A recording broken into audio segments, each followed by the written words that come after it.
His name is Curt, a really funny guy, and this is his podcast, In the Rye. It's the In the Rye Podcast. Curt Fletcher. Hey everybody, thanks for tuning in. It is In the Rye Podcast, episode number 70. And my guest today is going to be Albuquerque comedian Jamar Hall. We had a good conversation. His internet was a little weird, so it's a little bit slow on his end.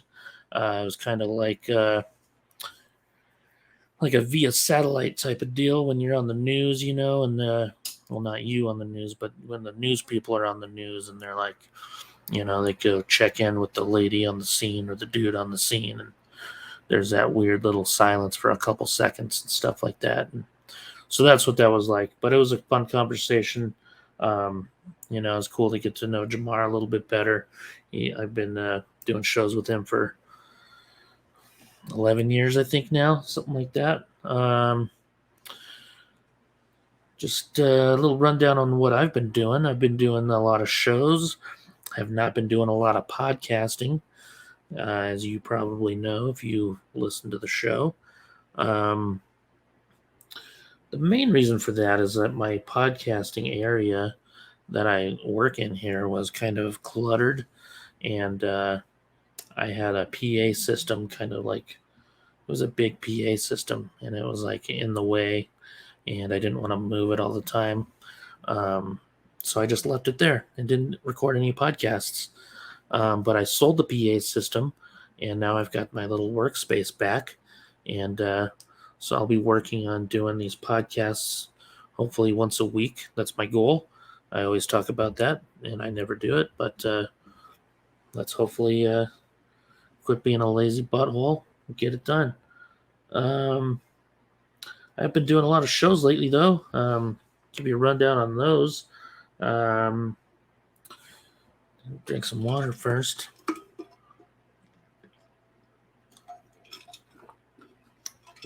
A couple local gigs I did. One at Boxing Bear. Yeah, and that was a lot of fun. It was a Thursday night and packed crowd. Just a great crowd. Just a really cool show. I used to perform there when it was Elliot's back in the day.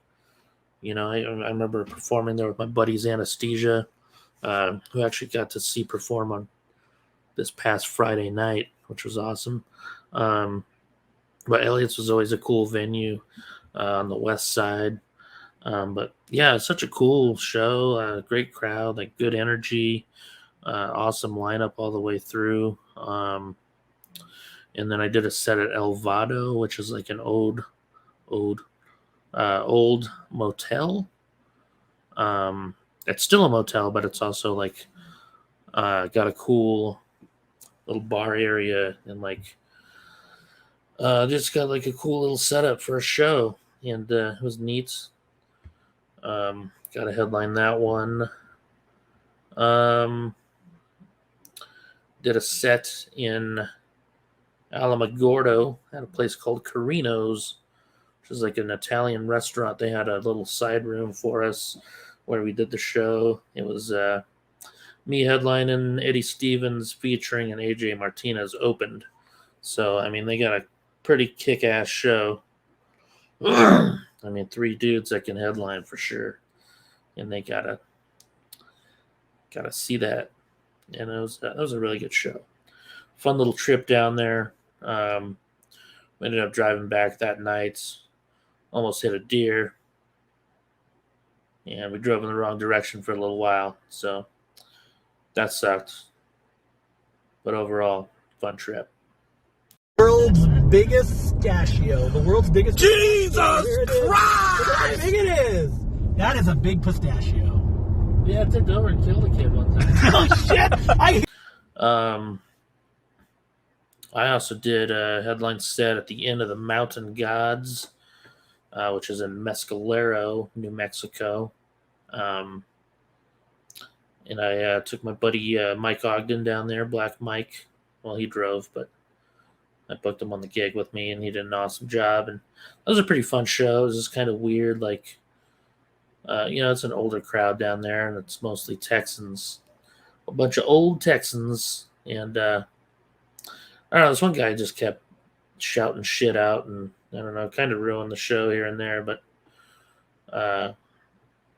he spends a lot of money at the casino, so can't really do shit about it.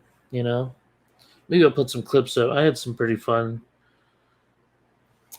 times with him, though. Got some good laughs at his expense, so that wasn't too bad. For being an older crowd, it was pretty decent. Had a good time. Fun little trip. And then this past Saturday night, I was in Santa Fe at the Tumbleroot Brewery. It was my second time performing there, and that is a cool venue. I really like it a lot. It's the stage is great. It's like very elevated, so you're over the crowd, which I think really helps at a comedy show.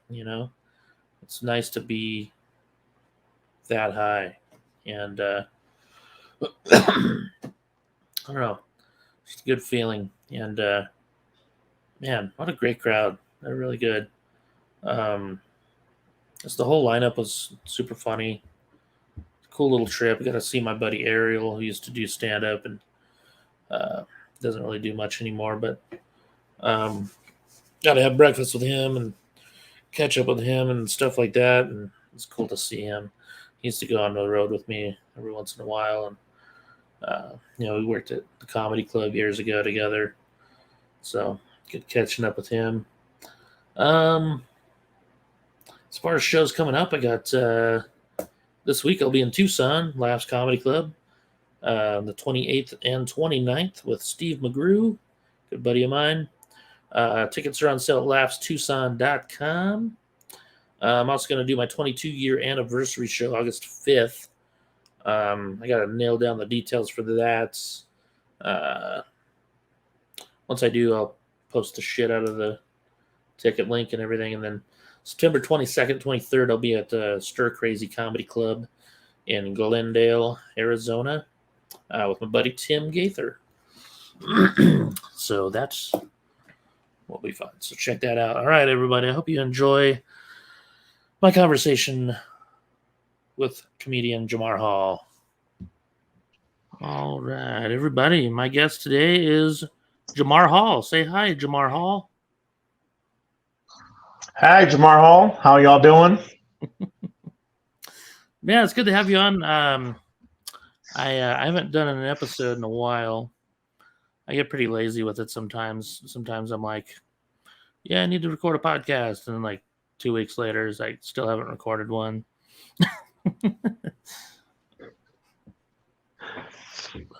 It's hard to line up schedules sometimes too with people. So sometimes I'll just like record like a solo one, and I don't like it, so I just delete it. Oh. So you go for however long, and then you have that there, and then you're just like, no, just gone. Yeah, the solo ones are usually kind of short, like 20 minutes or so, 20 to 25. Okay. And I'll record it and I'll listen to it and I'm like, that didn't really do anything. But it's usually a lot better having a guest on. It's more fun to bounce things off of people and right, stuff like that. So what's been going on, man? How have you been doing a lot of shows lately? Yeah, I'm starting to get back out there. Just been doing quite a bit. I'll be in Phoenix this week. Okay. But yeah, I was in Denver last month. I hate Denver. What's up? So I said I hate Denver, and so I had to drag myself out there just to. It's not even about the comedy scene. It's just things always go wrong every time I travel out that way. Oh, really? Yeah, I mean, I'm talking like I had a tire blow, and I was stranded outside of Raton for like a whole weekend. Oh, yeah. I had just got my oil change, and they forgot to. I was at Jiffy Lube, and they forgot to put something like a cap back on or something like that. And Oh man. yeah, so my car gave out about halfway. Damn, dude. Just So did you end up missing the shows then? yeah, and then I was doing this one, and I was driving up there, and someone T-boned me. Like, Jesus. like I don't like going up to Denver. Yeah, like so yeah. I mean, I don't like backing out, but I'll call them. It's not like a good look, but I tell them like day of, like, hey, I tried to make it. I'll send you a photo of all the all the not shit that's out in Las Vegas, but like here you go. Yeah, I mean, Yeah. at least it wasn't like a big club or something, right? You know. Yeah, no, So that's good. that's true. Yeah. You know what's funny is, man, breaking down Raton. I was driving through Raton one time, and they were.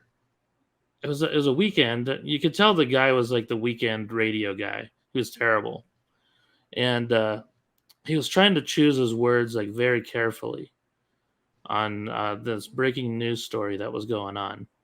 So it was 3 black dudes robbed this jewelry store in Raton, and he was like, you could tell he was like super nervous to say all this stuff on the air, and he says, 3 black African Americans, and then so he tells everyone what's going on and stuff, and then they play a song or whatever, and he gets back on the air, and he mentions so there's a black dude that broke down in town, and he was just changing his tire, and I guess a bunch of people called the cops on him just because he was black and in Raton.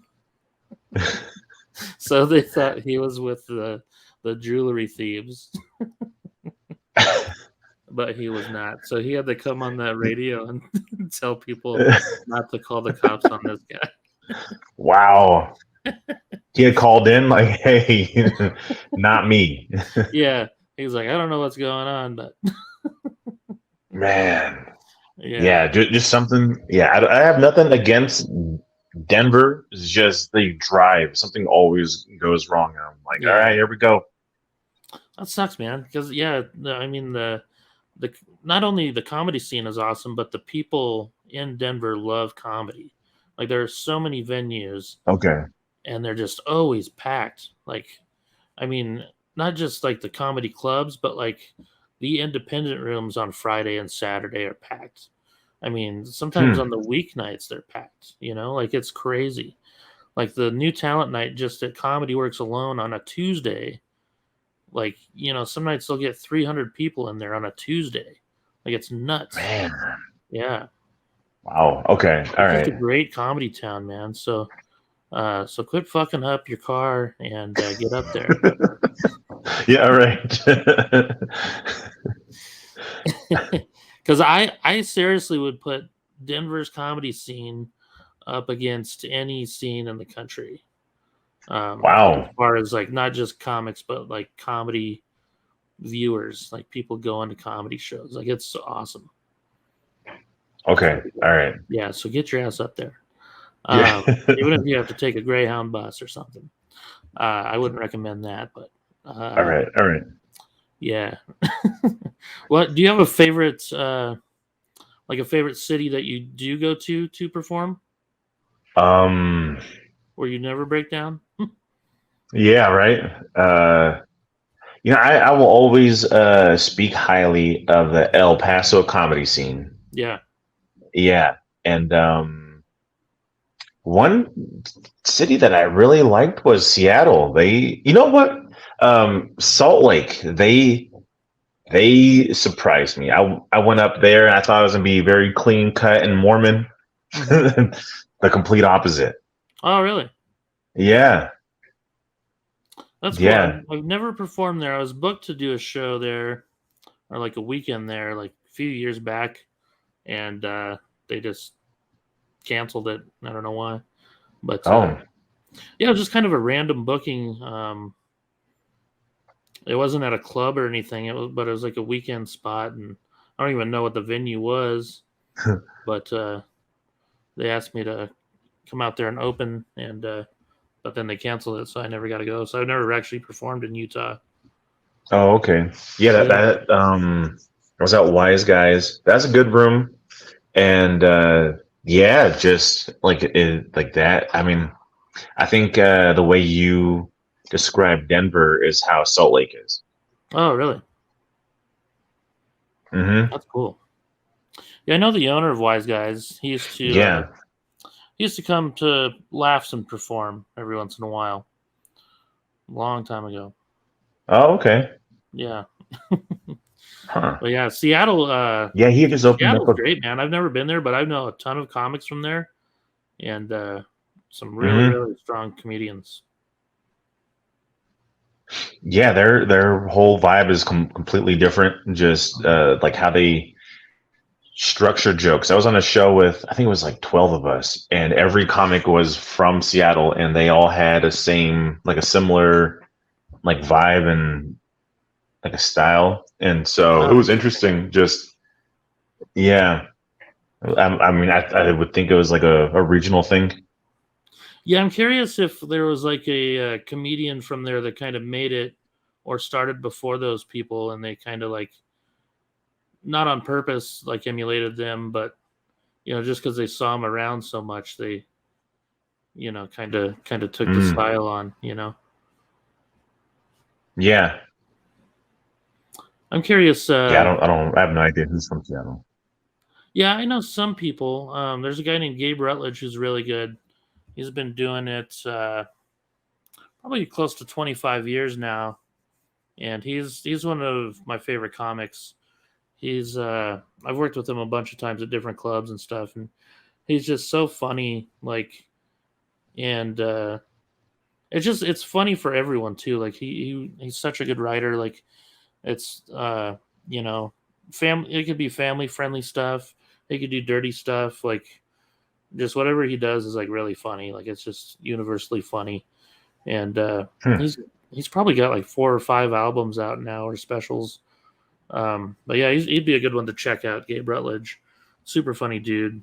Trying to think of who else I know out there, but I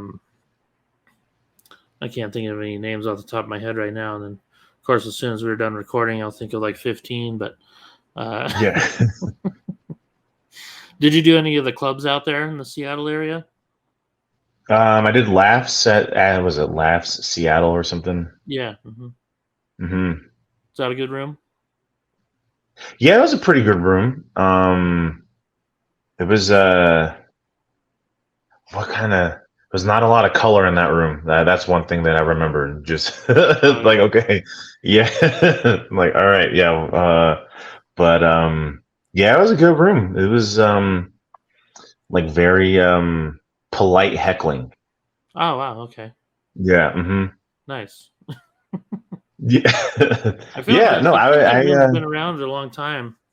I know they used to have a couple clubs called the Comedy Underground that were really well known, and they closed down within the last, I don't know, 6 or 7 years maybe.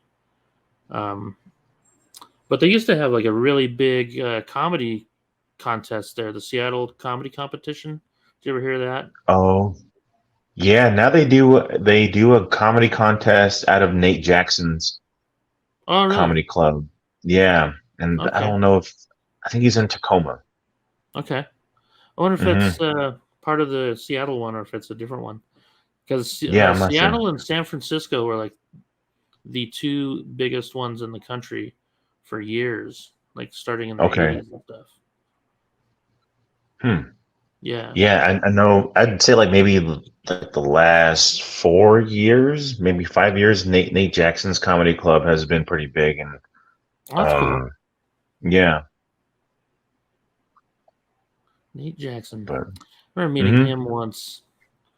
Probably, I think it was in Denver. He does clean comedy, right? He's a clean comic. Not from the clips I've seen. Maybe he's started off. I might be thinking someone else. I don't know. It doesn't matter. I don't want to bring up Denver too much and have you have weird issues. I'm gonna go back out there. Actually, I'll be back out in Denver in October. Oh, really? Do you know what days you're going? The 16th. Yeah, I might be going out there for a concert on the 13th, I think. Okay, yeah, I'll be there from like the 16th to the 20th. Oh, right on, man. Do you have stuff booked already, or? Yeah, I'm working on it. I have 2 Wednesday and Thursday night booked. So I'm trying to get a weekend show. So we'll see. I'll talk to me afterwards, and I'll get you set up with a guy. Okay. I'll probably get you Friday and Saturday. Okay. All right. Yeah. Cool. So Denver's your least favorite place to perform. So you mentioned El Paso. I noticed you go down there quite a bit. What do you like about the scene down there? Man, what I like about the scene is the camaraderie of the comedians. Like everyone knows, to me, well, see, it's been a couple years now, but to me, when I was living out there, it was like no ego. Okay. It was more of like if the one person makes it, then we all make it, and like everybody understood that. And so, and I mean that helped with. I mean, even that would go into like adding, like somebody getting off stage, and you go over to them and you add a tag to their joke, or you just give them notes or something, and I mean, they might take it or they might not, but they always like came off as grateful, like like they're just happy that somebody's watching their set. Yeah. So, I've always liked El Paso. I mean, I'll always speak highly of them. Yeah, I haven't been down there too much. I've done the comic strip a few times, and then headlined a few different spots like a long time ago. So I don't know any like the newer comics that well, but there were 3 guys that used to always come to Laughs: Patrick Candelaria, Dave Graham, and Charlie Moreno. And I loved all 3 of those guys. They're all super funny, like super nice dudes. Always loved hanging out with them when they'd come to town. Patrick actually just passed away recently. It was very sad. He was like one of the first comedians, like first professional comedians I ever worked with. And just a super, super nice dude.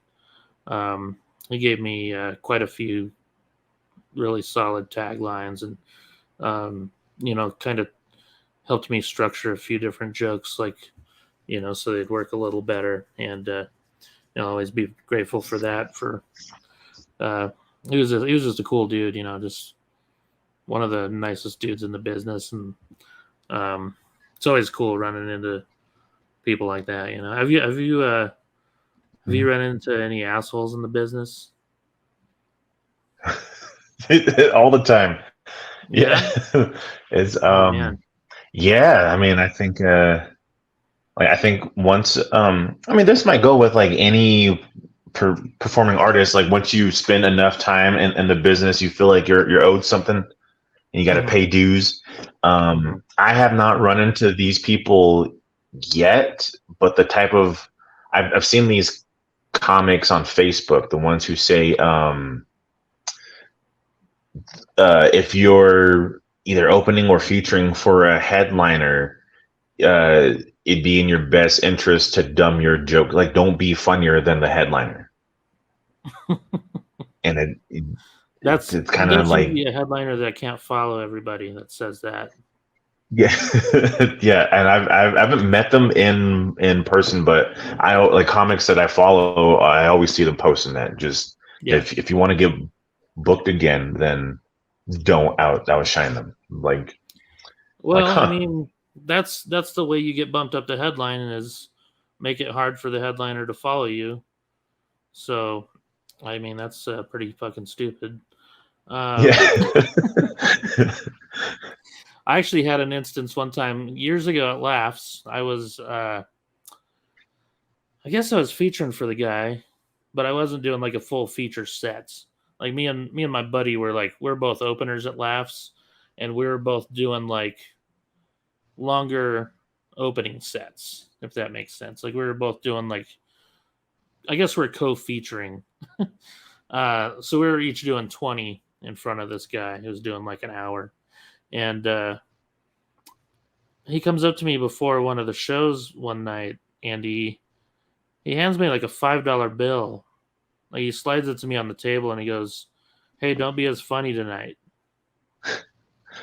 And I like kind of looked at him like I thought he was joking. And I was like, "For real?" He's like, "Yeah." And I was like, I mean, this is all the material I've got, you know. Like I mean, I'm barely hitting 20 minutes, dude. And I was just like, well, if you can't follow it, then you know that's not my fault. You shouldn't be getting paid to headline this club if you can't follow a guy who's barely got 20 minutes. Man. Like, yeah, it was weird. Like he wasn't an asshole. Like I liked the guy. He was a nice dude, and I think his act was just kind of outdated, and he hadn't written a new joke in a long time. Like he was just one of those guys who like got to the headline spot and then just kind of coasted after that. But you know, a lot of those guys end up going away just because they can't follow, you know, the local feature actor, whoever's in front of them. Yeah. Yeah, that's a weird thing. Yeah, I've just worked with someone. Yeah, for $5. Don't be funny. Right? Yeah.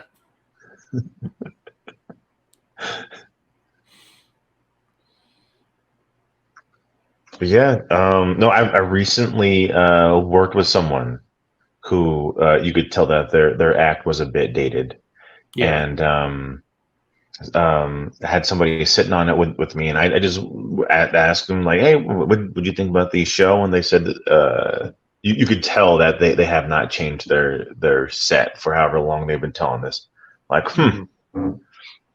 just yeah, like okay, yeah, just I mean, what, like five people walked, and I'm like, okay, yeah, I can see that. Just yeah, it's kind of weird. Yeah, I was thinking about it, like I haven't met too many assholes in the business, like people that I actually really hate. But there was one guy that I worked with at Laughs that I just did not like at all, and his name was Monty Hoffman. He's dead now, so I don't give a fuck. Okay. Yeah. Like we're just naming names. All right. But I had heard of him before I even worked with him. Like I a lot of times when I travel with people or I work with other people, I always ask them like, who's someone like you just can't stand? Or a lot of times it'll just come up in conversation anyway. And his name came up a lot. And so when I got booked with him at Laughs, I was like, I wasn't too worried about it because like I was hosting and I didn't have to stay at the condo with him, you know, so I didn't really have to deal with him too much. Just ask him his intro and stuff like that. And but like usually as a host of a show, like at a club, you're not supposed to sell merchandise. But it was my home club, and the club owner loved me. And he let me do whatever I wanted, you know. So he was always cool with me selling merchandise to make a little extra money. And I always, you know, asked the headliner ahead of time, of course, and to see if it was cool with them and the feature acts even.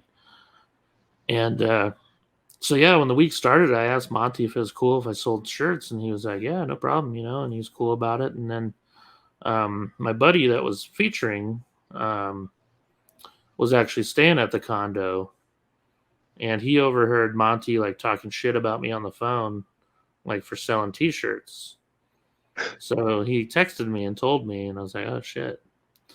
So I was like, I asked the club owners, like, should I not sell shirts? And he's like, no, fuck him. I was like, all right. So I sold my shirts for $10 less just to sell more of them, just to piss him off.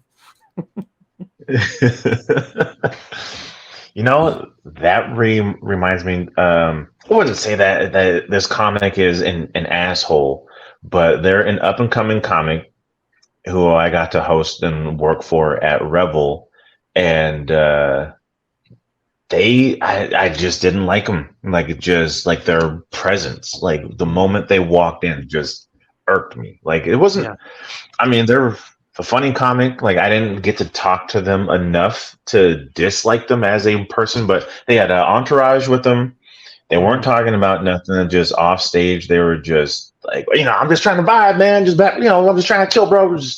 I'm like, man, like, come on now. Like you can turn it off. Like you can turn that off. Just yeah. And once he left, I was like, fuck this guy. Oh, yeah. Like, man, Send me his name in the private chat here. I want to see who it is. All right. Man, how do I? Okay. All right. Yeah, there's a private chat over there you can click on, and you can just send it Okay. to me. I won't say it out loud. All right. I mean, hey, I don't imagine I'd be working with him again, but yeah, I don't even know who that is. So, oh, okay. So yeah, so booking the shows at Revel, like, I mean, you've done it pretty much weekly, right, for a couple years. It's been weekly for a little over 2 years now. Man, that is not an easy job at all. I mean, I booked comics just for 2 months weekly, and that was hell. I can't imagine 2 years in a row, man. So who are some of your favorites that you got to book here at Revel? Man, yeah, Kurt. You know what? We had a good show. Like it was like it was like I felt bad because I booked you last minute, but it was a Friday night. We got people in there. Like to me that was a fun show. But man, some of the best. I mean, dang, I'm trying to think of like one name that I always point out is Tommy Davidson. Like I'm surprised that I pulled that one out, and I'm really happy about that one. Mm-hmm. And I think like with that, like it was like I put so much into that afterwards. Like I've just been like unintentionally coasting since. Mm-hmm. Just like, hey, like I hit it. Like I don't like okay, everything else is, it's whatever. But let's see that was, and he was cool. Like I got to talk to him a little bit, and he called me from his personal number. I still have his personal number. Nice. Yeah. Man, there's Polar Bear has come back twice. He just dropped his comedy special on YouTube. But Jerry Garcia, he came the week Kevin Hart was out here. We sold like 14 tickets.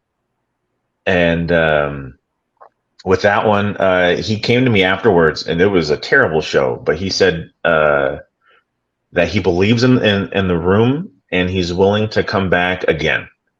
Nice. And so, and so the second time that he came back, he brought one other comic with him. Her name's Luz Pasos, and we did like a little over like 150. But and so those two were cool because they both come back twice. Yeah, and Jerry a lot. Yeah, so I got Jerry coming back in August, and yeah, I like Jerry, and that's one other reason why I always speak highly of the El Paso comedy scene is because every I would say aside from Tommy, every big name that I've had at Revel, someone with like television credits or anything has come from an El Paso comedian plug-in. Oh, really? Yeah, that's cool. Yeah, they've just the comics going through Bart's. I'm friends with all the featured comics over there, or all the comics who host, and so they kind of like plug Albuquerque, and they either give me their phone number or I'll give them the phone number, and we can just set something up. So Well, that's cool, man. It's been good. Yeah. Who's the most famous person in your cell phone right now? This was a show that fell through, but I have Brandon T. Jackson. Oh, right on. Yeah, I was gonna get him booked, and I mean, he's a guy who's all about business, but he's kind of like he was an asshole. He was an really? asshole.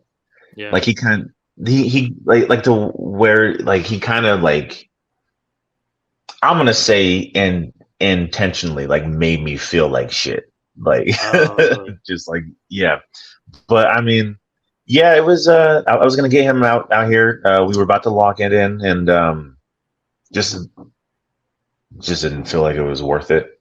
Like, yeah, I mean, honestly, like all these shows I do just for the love of comedy and just being able, because Albuquerque always gets passed over. So yeah, just being able to have those people recognize Albuquerque, and but sometimes it's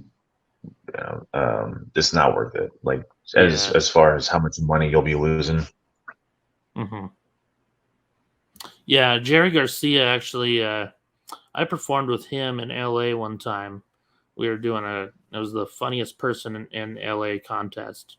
Like I was in the contest even though I didn't live in LA at the time, but I decided to sign up anyway just to see how well I could do. And I made the semifinals, and Jerry won that night, so he made the finals. But oh, okay. Yeah, his joke about the only joke I remember was he did something about hanging out with his stepkids and then running into his real kids at the park. Yeah,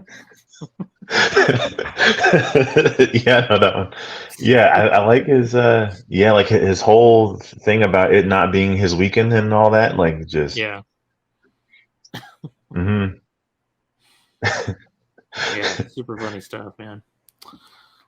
So yeah, though I know you wanted to break some news here on the podcast.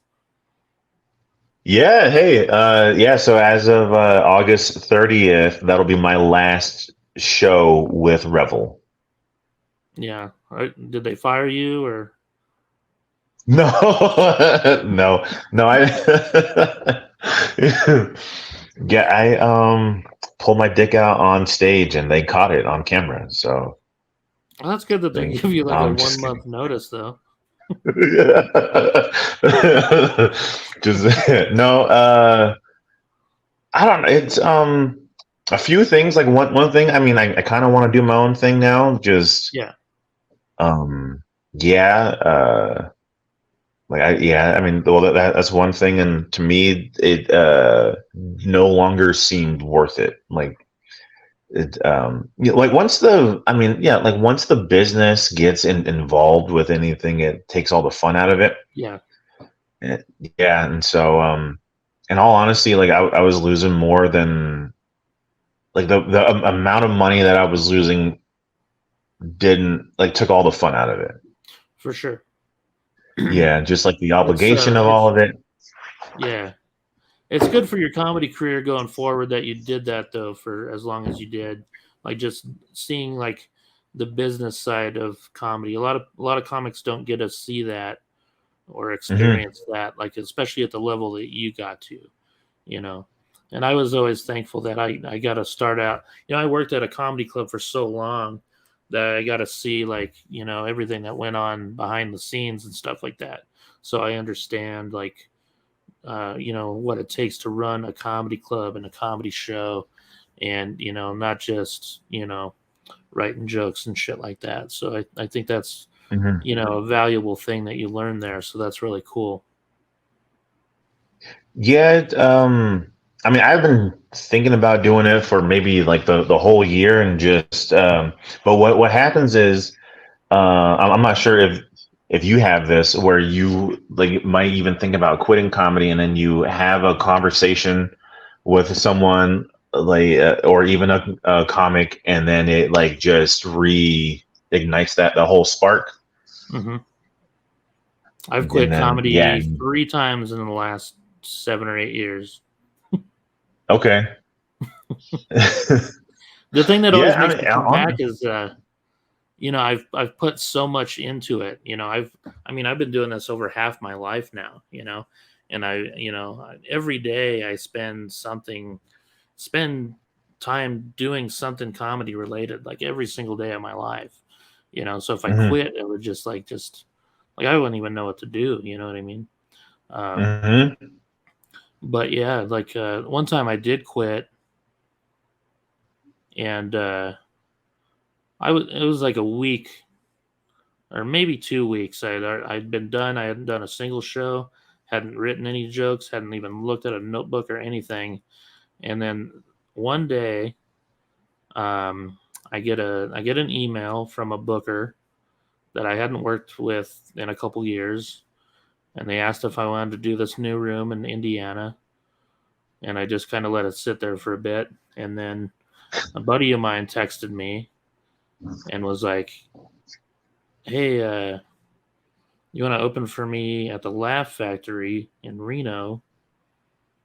And then another friend of mine texted me and said he's opening a club in Phoenix and he wants me to work for him out there. And I was like all this happened in the same day, which never Huh. happens. Like, you know what I mean? And so I Yeah. took that as a sign, all right, I'm back.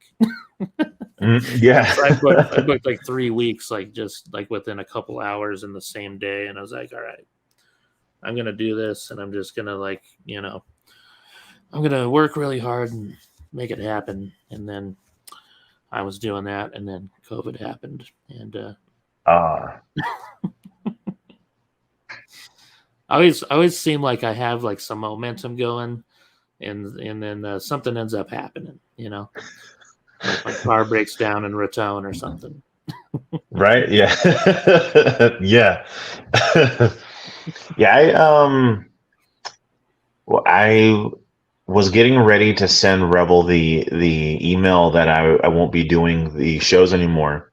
Mhm. And I was on the phone with a comic who's coming to Rebel next month. His name's Sebastian Satina. Oh yeah. And mhm. And so me and him were on the phone for like an hour, maybe 2 hours, and just geeking over comedy and the writing process and all this, and it just got it going. And I'm like, you know what, I could do Rebel till the end of the year. I'm like, nope. I gotta stick to I'm done.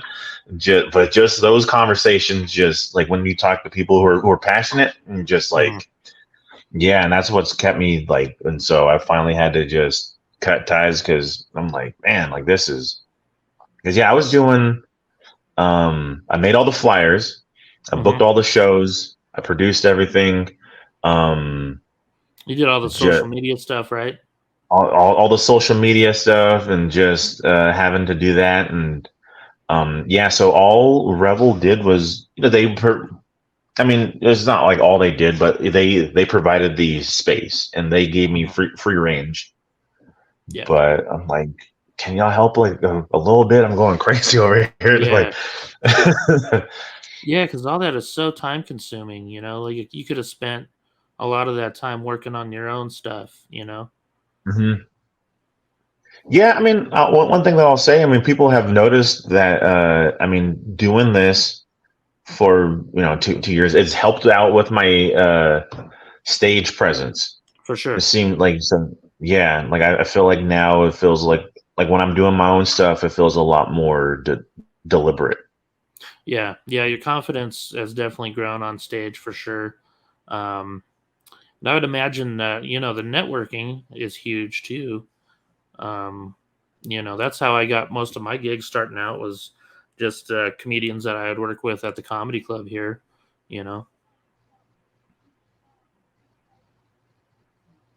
Yeah, I mean, I've actually there's that's how I got out to DC. There was a comic who was passing through. She did dry heat. I wasn't able to get her on, but she had just said, "You ever come out to DC? I'll put you up." And okay, I'm gonna call you on that. And it all worked out. That's awesome, man. Yeah, that's very cool. We talked about your DC trip. That's cool. You planning on going out there again anytime soon? Yeah, I'll be back out there in November. Okay. Sweet. Mm-hmm. Yeah, so that'll give me time to line some things up. Yeah, for sure. And you've got contacts out there, right? Yeah. One other DC comic that I've worked with a couple of times. Her name's Trish Smart, who's she's come through a few Oh yeah, times. she's awesome. Yeah, so she had let me know just anytime I'm in the area, she'll help me out. So she did feed me a couple contacts. Cool. Mm-hmm. Oh yeah. You fly? You gonna fly out there? Or you gonna drive? Oh, I have this rule. If it's within a 12-hour drive, I'll drive. If it's more than 12 hours, I'm flying out. Nice. It's a good rule to Yeah, have. I think it's like a 27-hour drive. Yeah, that's a long ass drive. That's Yeah. not bad. For some reason, I thought it would be longer. So I drove to Detroit from here, and I think it was 25-ish, maybe. Okay. Maybe 24. What's the longest you've driven for a gig? Salt Lake is 10 hours. Okay. Yeah, and just my introduction to their scene, I did their open mic night at Wise. 10 hours, you get 3 minutes max. So I did like 2.5. Yeah. 10-hour drive for 2.5 minutes. Yeah, but I mean, I made some pretty good contacts, and they've been able to book me on like a few things. Cool. Yeah, that's awesome. Where are you going to be? You said you're in Phoenix this week? Yeah, I'll be at the House of Comedy on Wednesday. Okay. I'll probably put this Mm-hmm. podcast out Wednesday, so hopefully you'll be early enough. I don't know if I know any people in Phoenix that would watch this though, but House of Comedy, that's cool. What part of town is that in? I think it's Scottsdale. Okay. If it's not Scottsdale, I think I want to say Scottsdale. Okay. It's a part of like BFE Phoenix. There's nothing around. It's just like it's just flat and then like a little oasis of a shopping center. Oh wow, yeah. Mm-hmm. Have you done that House of Comedy before? Yeah, and you know what? Something. I've been there. I think twice. Both times their AC has gone out, and so Phoenix didn't shut down when with COVID. Like comedy didn't stop out there, and so they had booked me for a guest spot. I'm like, hey, we haven't done any comedy here. Like we've been shut down for like 6-7 months. So I went dry for like 6 to 7 months.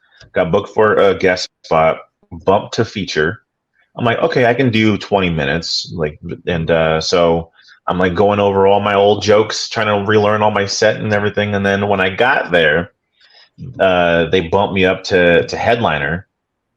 And they were like, yeah, just do 10 more minutes. I'm like, of what? Like it was probably one of my worst sets. Oh, really? Yeah. It was terrible. That sucks, man. Yeah, the COVID year was rough, man. I had to I performed at Laughs in Tucson like the day after Christmas, so I had to drive out there, and I was headlining, and I'd only done like 3 shows,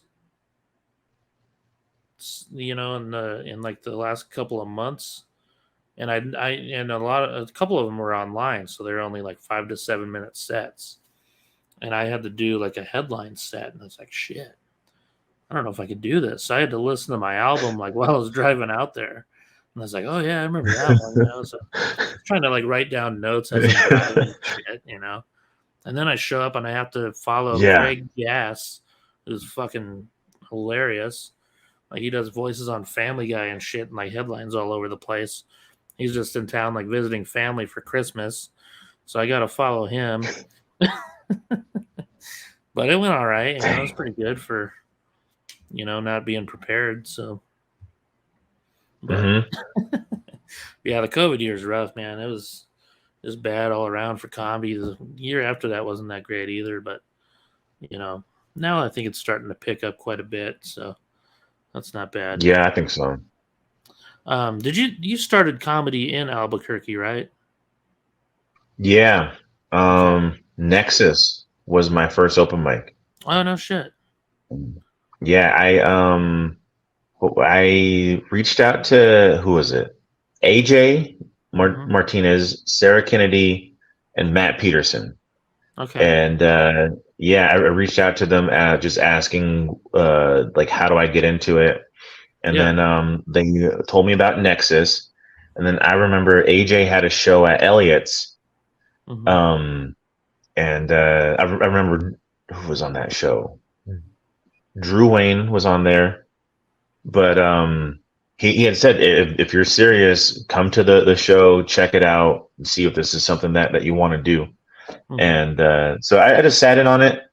And the person I was seeing at the time, I'm like, hey, I gotta go. They had said if I want to do it, I gotta watch. So yeah, and then they had told me just to swing by Nexus, and that was my first one. Nice. What year was that? That's 2012. Okay. Yeah, it was a Oh, while nice. ago. Yeah. So you've been doing it a little over 10 years. That's cool. And where'd you grow up? Did you grow up in Farmington? Yeah, I grew up Okay. in Farmington, born in New York, but then my mom dragged us out this way. And Oh wow. Albuquerque is always like, so that was like the big city to us. Hmm. Yeah, it is a big city. I mean, it doesn't feel like it now after you've been there a while. Yeah. So were you always like a stand-up fan when you're a kid, or was that just something you got into when you're a little older? Yeah, I didn't know about comedy, and then my family was taking a road trip, and a family friend was like, "Hey, you guys should take these Bill Cosby albums and just like play it on the road trip." Hmm. And so yeah, that was my introduction. And then eighth grade, a friend of mine had Robin Williams' special, Weapons of Mass Destruction, Oh yeah. and yeah, and so we sat and watched that, and I only knew him from Jumanji and Flubber. Oh So yeah. watching that, I'm like, what is this? But yeah, and that same friend, he would tape all the Comedy Central comedy specials, Oh yeah. and Like the Premium Blend and yeah, and Comedy during Central presents. mhm. Cool. Yeah, and so we'd watch like Dave Attell and like all of them during lunch, and it was Oh cool. like 20 minutes, just yeah. Yeah. So Who were some of your favorites back then? mhm. Do you remember?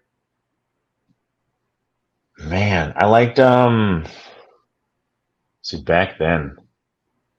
I think I was into Chris Rock.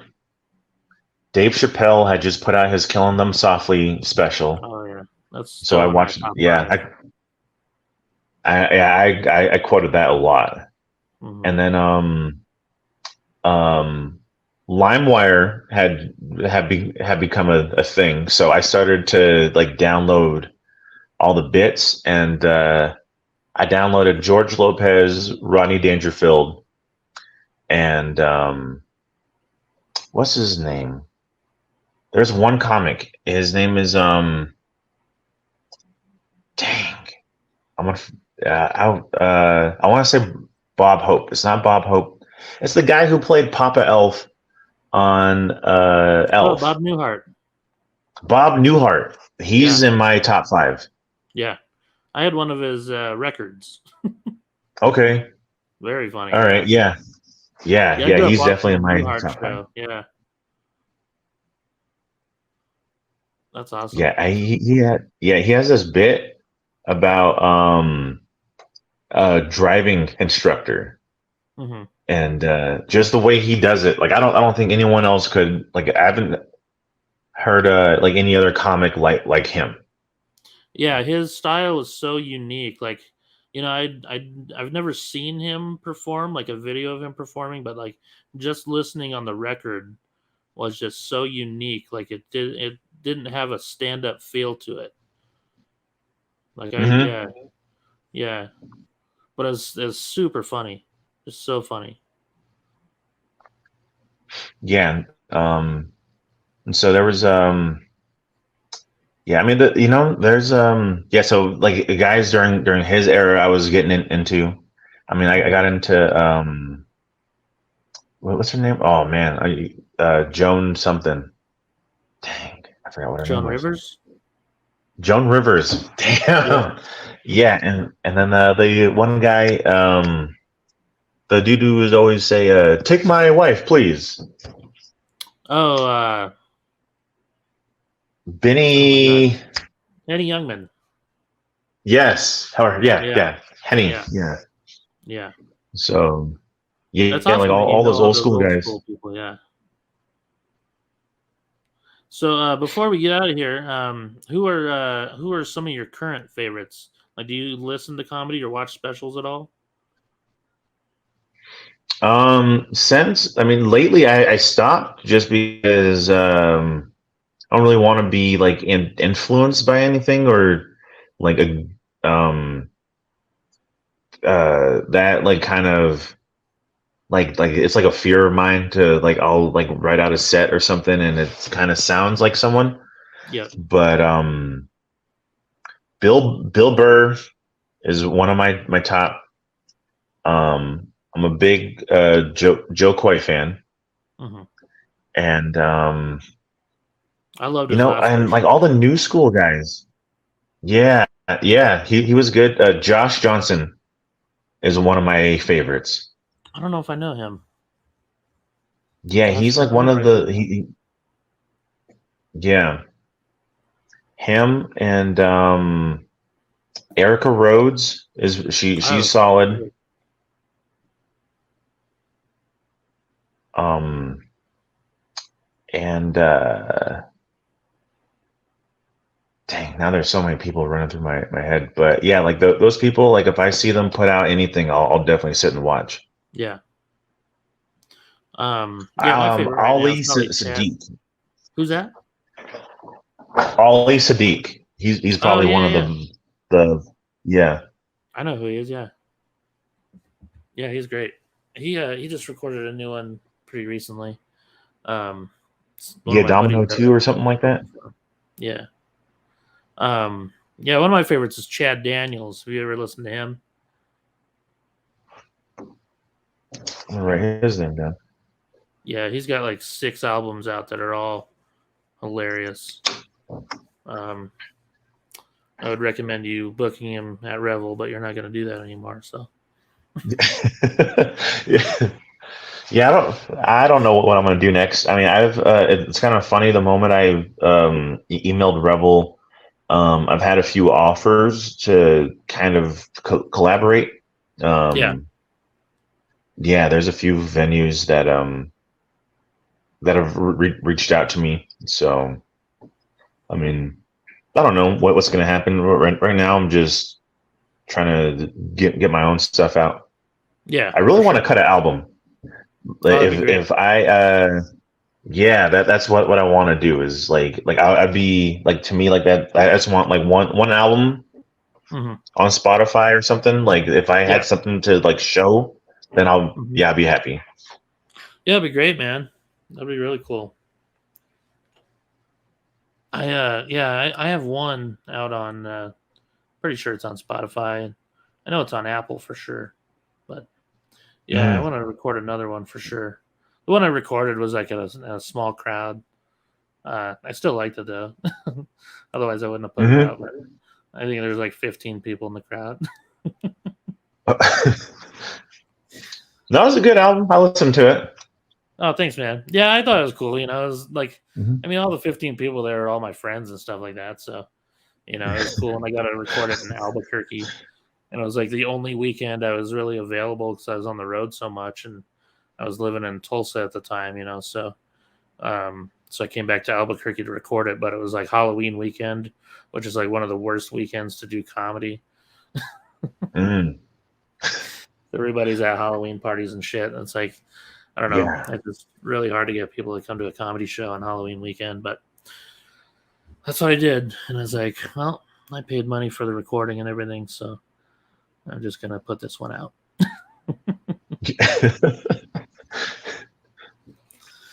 Maybe I'll have 20 to 25 at my next recording. Yeah.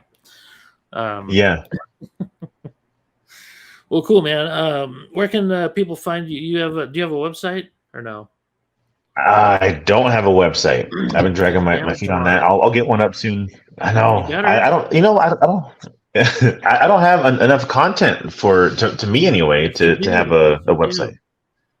Yes, you do. All you Is gotta do is you gotta put your bio there, put a video, put your tour dates, so you look legit. all right. I'll get All that you need, done. dude. Yeah. Like I built one But for Maverick. Like it's not huge or anything, but it's got all the shit you need on there. Because if you don't have okay. a professional website, a lot of places won't book you. Oh, I okay. don't do that. Like when I was first kind of starting out, sending emails out, I would get like the booker would be like, "What can I look at your website?" And I'm like, "Oh yeah, here it is." But like I built it myself, like on a free website or something, and it looked like shit. And Yeah. I had a couple emails where they're like, "Well, email me back when you have a real website," and I'm like, "All right." So yeah, get one up as soon as you can, man. I can help you out if you need. Yeah. Okay. Because I Yeah. mean, But you gotta learn to brand yourself and stuff. yeah. Otherwise, I mean, but I mean, I'm on YouTube, just under Jamar Hall Comedy, and then yeah, in Instagram, the Wordsmith, WURDSMIFF. yeah, Yeah, just all right, yeah. Everyone, go follow Jamar. Go catch a show. Look at his catch YouTube. a show. Check out his non-existent website. Coming soon. It's coming soon. I hope so, dude. It better be. Well, cool. Best of luck in Phoenix, Yeah, man. that and merch. I hope I the want some show. merch. Yeah, get some merch going too, man. You put your store up there. I mean, usually your website you don't sell a whole lot of merch on there. Like I don't even put mine on there anymore because it's like I don't know. People always like at a show they're like, "Oh, check out your website. I'll order on there." They never do. So don't spend the money on getting a store on your website. Just a heads up on that. All right. Yeah, it's way easier to sell it online. Plus the IRS can see that shit on your website. They're like, "Oh, he's got merchandise on his website. I'm gonna check out his tax That's return true. this year." Yeah. That's Well, true. cool, man. Thanks for being on the show. I really appreciate it. It was fun chatting with you. Yeah, thanks for having me. Best of luck, on all your upcoming shows and whatever you decide to do after Revel, also, man. And it was always a cool venue to perform at, and you always treated the comics well, and it was always a cool time. So I appreciate that, man. All right. Yeah. Thank you. I'll see you around, Yeah. Curt. Absolutely. Take care, buddy. All right. All right. See ya. All right. Thanks for tuning in, everybody. Yeah. Jamar Hall. Go check him out on his social medias, and hopefully he does get his website done. It is a big thing in comedy. You gotta have a website, man. Speaking of websites, mine's funnyfletcher.com. It's there on the screen. You can check it out, see all my upcoming dates and stuff like that. Thanks for tuning in. I'm very thankful that you guys listen to this or watch this or whatever. Thank you. Follow me on YouTube and all the social medias and all the new stuff. And I don't know what's going on with Twitter and the new Twitter and the fake Twitter. I don't know. That's all stupid. Follow me anyway. What do I already promoted my stuff at the beginning, so my shows are scrolling at the bottom. Check them out if you're in the area. I'll be doing some local gigs here and there. Don't have anything lined up right yet, but I will. And as always, thanks to Jarrett Reddick from Bowling for Soup for the intro music. If you haven't done so yet, go check out his country album. It's under Jarrett Ray Reddick. You can get it on Spotify or Apple Music or whatever. Also, he's been playing a bunch of shows around Texas and Colorado and stuff. Not New Mexico, but also check out Bowling for Soup will be on tour in September and October. Also not coming to New Mexico. And thanks to John Singleton from Anesthesia for the outro music. Like I said, I got to see Anesthesia Friday nights. Amazing as always. If you haven't seen them, go check them out. Really cool, old school, like thrash metal band. And their old drummer, Steve, who's a good buddy of mine, he's in a new band called Thrall, and they were opening the show. So got to catch their show. Mike Del Rio's their singer. He's a badass, too. He's a cool guy. So check those guys out, too. Yeah, that's it for this week. Thanks for tuning in, everybody.